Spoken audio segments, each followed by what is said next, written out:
All right, welcome back, engineering students, to another explainer. Today we're taking on a topic that's literally a cornerstone of your whole math journey, the convergence of sequences. Seriously, if you're gearing up for your analysis exam, you are exactly where you need to be. Think of me as your personal coach today.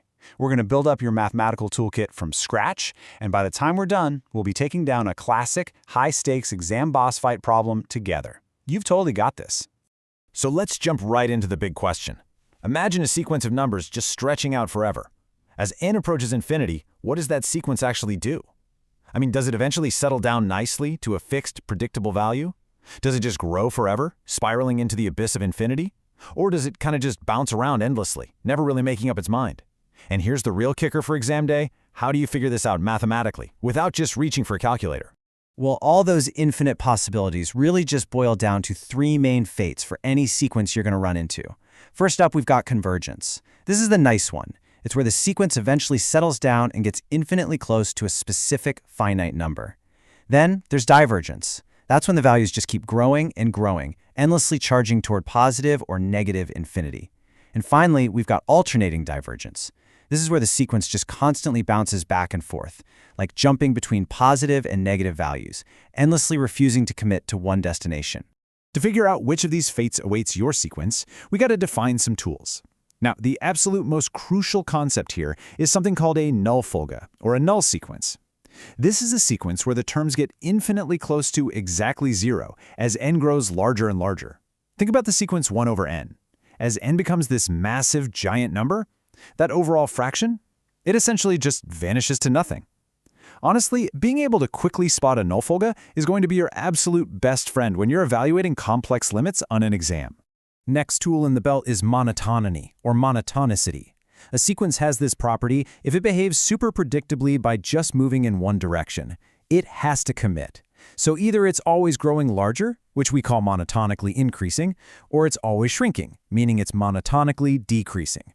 Once it picks a direction, that's it. It never changes. Absolutely no bouncing around allowed. Okay, and that brings us to our third foundational concept, Beschränktheit, or boundedness. Think of this as a mathematical ceiling, or a floor. If a sequence is bounded, it basically means it's permanently trapped within a specific defined range. It literally cannot break through that ceiling or drop below that floor, no matter how far out towards infinity you push it. And hey, quick pro tips straight from your lecture notes. If you can prove a sequence is both bounded and monotonic, it is 100% guaranteed to converge. Right. Let's move to the main event and see how we actually use this to survive the exam. When you're staring down a limit of a fraction filled with polynomials, there's a standard set of algebraic steps that acts basically like a cheat code. Step 1. Identify the absolute highest power of n that shows up anywhere in that fraction. Step 2. Factor that exact highest power out of both the numerator and the denominator. And Step 3. Cancel it out and apply your limits. Let's do a quick warm-up right out of the lecture notes so you can see exactly how this works. Imagine we've got a fraction where the highest power in both the top and the bottom is n squared. Watch what happens when we factor that n squared out. We're suddenly left with numbers over n, stuff like 10 over n and -6 over n squared. Now, because n is in the denominator here, these are pure null folgen. They just become 0. The n squared terms cancel out, those null sequences completely vanish, and boom, we're left with a clean, simple limit of 2/3. It's beautiful, isn't it? All right, time for the boss fight. We've got to find the limit of this massive, intimidating sequence, a difference of two complex fractions. Now, listen closely. Major warning here. Whatever you do, do not fall into the trap of trying to evaluate the limits of these two fractions separately. If you do, both of those fractions individually shoot off to infinity, and infinity minus infinity is strictly undefined. It's a total dead end. We need a much better strategy. So, how are we going to tackle this? Coach's orders, initial algebra. The very first thing we absolutely must do is combine these two separate fractions into one single giant fraction.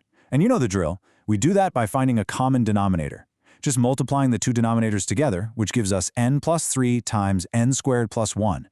After that, you carefully expand all the terms up in the numerator. Yeah, I know, it's going to look messy and super intimidating for a second, but I promise, this is the only way to avoid that dreaded undefined limits trap.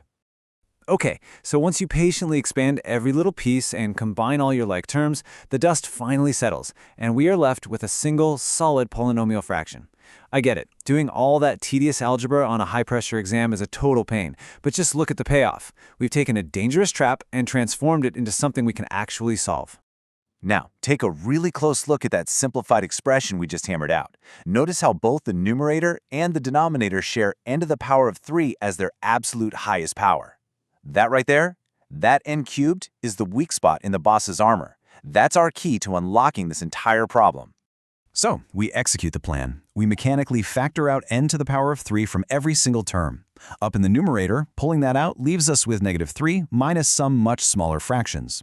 And we do the exact same thing down in the denominator. We are intentionally forcing all those n variables down into the bottoms of these new little mini fractions. And right here is where the absolute magic of the factoring method happens. We've got an n cubed multiplying the entire top and an n cubed multiplying the entire bottom. They just cleanly, so satisfyingly cancel each other out. What we're left with is an expression just packed with constants and simple fractions where n is strictly stuck in the denominator. The heavy algebraic lifting, officially done. Now for the final strike, applying our limits as n heads off to infinity. Remember our best friend from earlier, the null folga? Well, any constant divided by a power of n is exactly that, a null folga. As n grows into an infinitely massive number, 1 over n squared, 4 over n cubed, 3 over n, all those messy, scary-looking fractions just vanish to zero. Poof! They are completely gone from the equation. And just like that, the smoke clears. The entire top of our fraction collapses down to just -3, and the bottom simplifies nicely to exactly 1. So we triumphantly conclude our calculation. The final limit is simply -3. Boom! You just completely aced the boss fight. So let's make sure we lock this in. If you only take one golden rule into your analysis exam to save time and guarantee points, let it be this. Always factor out the highest occurring power of n. Seriously, when you're faced with polynomial fractions, just don't panic. Combine them into one single fraction if you need to, hunt down the biggest n, factor it out of absolutely everything, cancel it, let those null folgen drop to 0, and collect your correct answer. But let's take a step back for a second. Why do we as engineers actually care about any of this? Like, why are we spending hours finding mathematical limits? Well, it's all about predicting the long-term behavior of iterative numerical methods. When you're out there building real-world computational models, like say running stress simulations on a massive new bridge design, the software is running sequences of calculations over and over and over. Figuring out these limits mathematically is what ensures your models actually remain stable and converge on a real, usable answer, instead of just wildly diverging into infinity over time and completely crashing the simulation. But here's the thing. Calculating limits for simple sequences is really just the beginning of the story. I want you to think about this. What happens to our engineering models when we step beyond basic polynomials, start adding these sequence terms together infinitely, and dive headfirst into the incredibly complex realm of infinite series? Like, can an infinite sum of constantly moving numbers actually equal a stable finite value? Ponder that one for a bit, and we will see you in the next explainer to find out.